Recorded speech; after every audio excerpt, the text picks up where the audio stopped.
कोंडीचं म्हणजेच ट्रॅफिक जॅमचं मूळ आहे दररोज वाढणारी वाहनांची संख्या आणि पायाभूत सुविधांचा अभाव. त्यातच रस्त्यात बेशिस्तपणे पार्किंग केलेल्या वाहनांमुळे या कोंडीत अजूनच भर पडते. यामुळेच आज गरज आहे की या प्रश्नावर विधायक तोडगा काढणं आणि त्यासाठी शहराच्या नागरिकांना जागरूक बनवणारा एक शैक्षणिक उपक्रम सुरू करण्याची.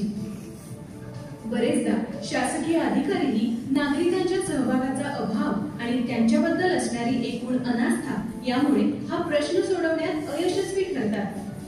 नाशिक फर्स्ट शहरामध्ये कृतीशील नागरिकांनी सुरू केलेली एक संस्था, एक चळवळ. नाशिक फर्स्ट ही शहरापुढच्या वाढत्या समस्यांचा सामना करण्यासाठी बदल घडवून आणण्यात पुढाकार घेणारी एक चळवळ आहे. नागरिकांच्या मानसिकतेत बदल होणं आणि रस्ते सुसंस्कृतपणे वापरणं ही आता काळाची गरज आहे. नागरिकांच्या मनोवृत्तीतल्या या बदलांसाठी संस्थेनं मुळापासून म्हणजे अगदी शाळांपासून काम करायचं ठरवलंय. ज्या योगे तिथले विद्यार्थी, आपले भावी नागरिक हे सुरक्षित वातावरणामध्ये संस्थेच्या सुनियोजित अभ्यासक्रमात आणि प्रत्यक्ष कार्यानुभवामध्ये सहभागी होऊ शकतात. शहरातल्या आजच्या वाहतूक व्यवस्थेच्या स्थितीवर उपाय शोधण्याचा प्रयत्न सातत्यानं इथं केला जातो. या अंतर्गत लहान मुलांच्या वाहतूक प्रशिक्षणासाठी 3 एकरच्या प्रशस्त जागेत वाहतूक उद्यान निर्माण करण्यात आले. पादचाऱ्यांची सुरक्षा करण्यासाठी योग्य ती चिन्ह आणि खुणा रेखाटल्या. गर्दीच्या आणि रहदारीच्या रस्त्यावरून जाताना झेब्रा क्रॉसिंगचा वापर करण्याचं महत्त्व विद्यार्थ्यांना इथे शिकवलं जातं. विद्यार्थ्यांना फूट ओव्हरब्रिजचं महत्त्व कळावं म्हणून त्यांच्यासाठी इथं असा एक ओव्हरब्रिजही बांधण्यात आलाय. यामुळे पादचाऱ्यांची सुरक्षा ही महत्त्वाची प्राथमिकता असते या संकल्पनेवर भर दिला जातो. विद्यार्थ्यांना वेगवेगळी वाहतूक चिन्ह, सुरक्षिततेबद्दलच्या सूचना आणि ट्रॅफिक सिग्नल या साऱ्या गोष्टी पाठाद्वारे समजावून सांगितल्या जातात. आणि जो दुचाकी चालवतो, टू व्हीलर, आपले आई बाबा, त्यांनी काय करायचं असतं? हेल्मेट घालायचं. व्हेरी गुड, हेल्मेट घालायचं असतं. याला काय म्हणतात माहितीये? याला म्हणतात वाहतुकीचे नियम.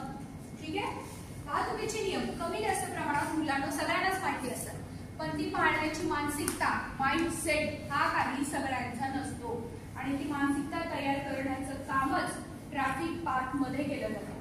आज इथे फक्त तुम्ही पिकनिक किंवा पार्क फिरायला नाही आला, आपल्याला ती मानसिकता तयार करायची की आम्ही ट्रॅफिक रूल्स फॉलो करणार.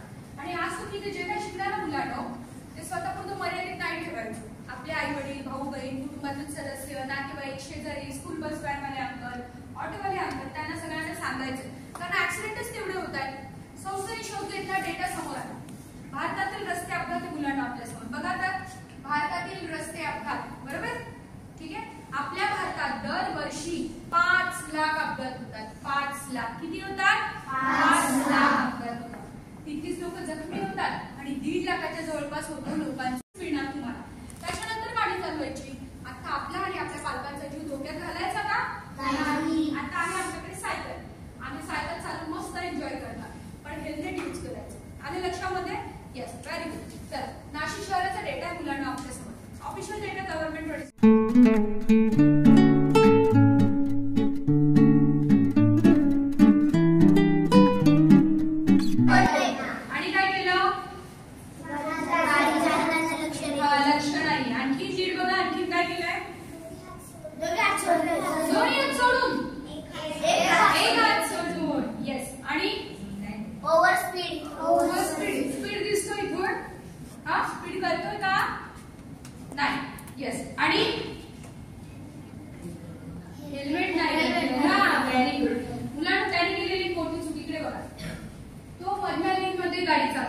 ही लेन त्याच्यासाठी नाही, त्याच्यासाठी आहे डावी लेन. आलं लक्षामध्ये? स्लो व्हेकल्स म्हणजे हळू चालणाऱ्या ज्या गाड्या असतात त्यांच्यासाठी डावी लेन असते. हायवेवरती सुद्धा स्लो व्हेकल्ससाठी गाड्या लेन्स अवेलेबल करून दिलेल्या आहेत. ही लेन त्याच्यासाठी नक्कीच नाही. ही त्याने केलेली सगळ्यात मोठी चूक ज्यामुळे ऍक्सिडेंट होईल. बघा आता पाठीमागच्या मित्राने ते हेल्मेट घातले त्याच्या गुडघ्यात, आता त्याचं डोकं त्याच्या गुडघ्यात असेल, आपलं आहे का? नाही. म्हणून हेल्मेट कुठे घालायचं? आणि त्यांना स्टॉप, स्टॉप म्हणजे थांबा, हा असं हँड साईन दिला. ठीक आहे, बरं, मी स्टॉपचं साईन दिलं आणि अर्धा रोड क्रॉस केला. ठीक आहे, मी डिवायडर पर्यंत आले असं समजायचं. आता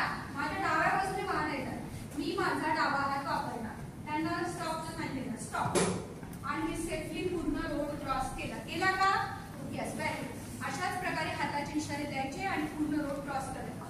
आणखी एक गोष्ट, हँड साईन देताना स्ट्रेट हँड, सरळ हात, असं खाली करून पळायचं नाही. वाहनधारकाला दिसणारच नाही. स्ट्रेट हँड करायची आणि नंतरच पुढे जायचं. It's a way of communication on the road. रस्त्यावरील संभाषणाचं हे माध्यम आहे, साधन आहे, त्याचा वापर